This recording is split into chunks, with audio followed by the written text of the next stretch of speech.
Good evening, dear tutor. I'm Marta Zambate. I'm in class 100. In this time, I am going to talk about a very interesting topic that we study in English syntax. In this week, we study about agreement in syntax. According to Burneo 2015, he said that it is the relationship between the different elements of a sentence. That it means it's a language resource that helps to differentiate grammatical relationship through cross-reference. This is very important because agreement helps us to have coherence in grammatical structures. There are two types about agreement, formal and notional. Formal is based on the structure of the grammar, and notional, it's based on the meaning. According to Burneo, he presents some rules. These rules help help to the syntax elements to achieve coherence. We have rule number 1. Rule number 1 speaks about if we have subject will come before the prepositional phrase head by of the verb always must be placed in singular.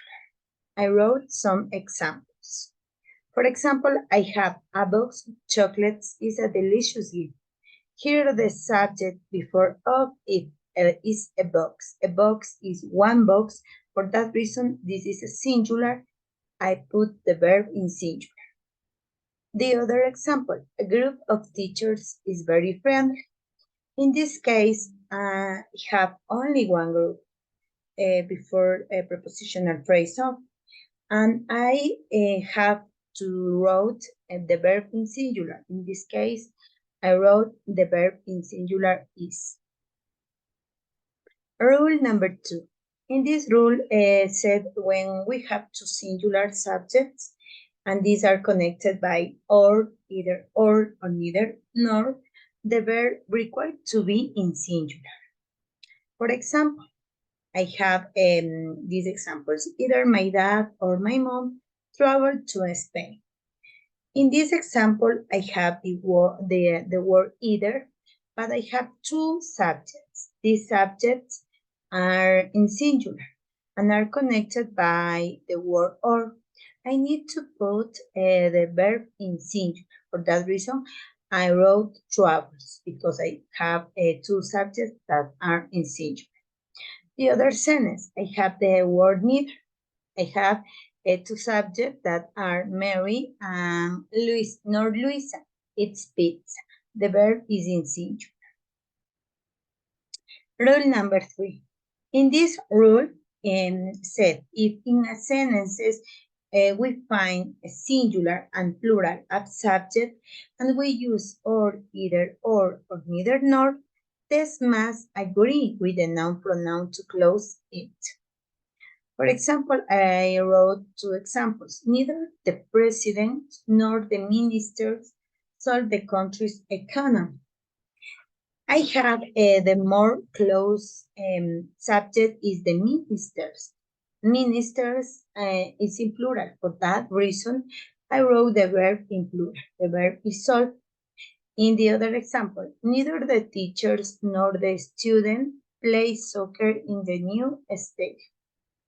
I have the most close subject and said the students. For that reason, I have a students is a singular. I use the verb in singular. But don't forget the words that I need to put in this ruler, neither, nor, or either. And rule number 4. In this rule said if I have two subjects are singular or plural, and they are connected but and we use always verb in plural. This rule happened also in Spanish. For example, my dog and my cat jump in the mountain. I have two subjects. It doesn't matter if the subjects are singular or plural, but they are connected with and. I have to put always the verb in singular. The other example, the boys and girls have to study for the quiz.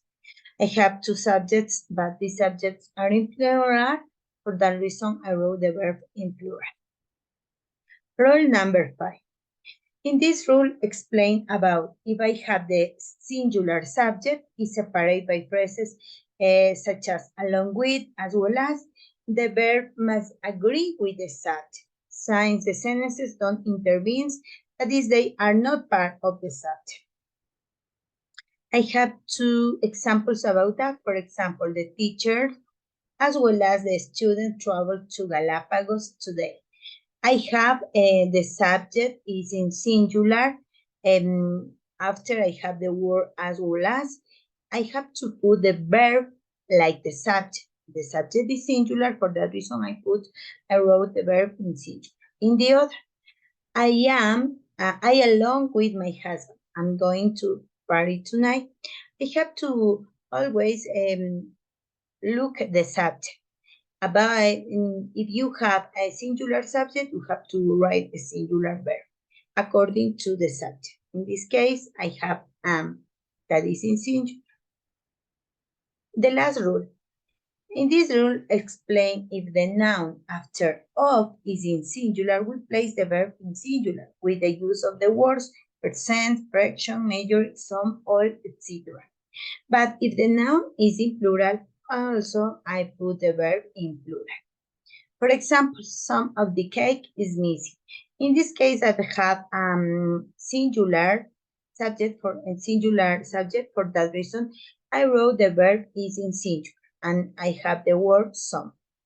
In the other example that is in plural, I have 60% of employees are angry with their new boss. I have a subject is in plural, for that reason I wrote the verb in plural because I have a number. That's all, teacher, for this topic about agreement. And don't forget that these rules, according to Borneo, are very important, especially if we want to have a good coherence, a good grammar structure, is very necessary, especially for if we have a good communication. That's all, teacher. Thanks a lot. Have a good night. Bye.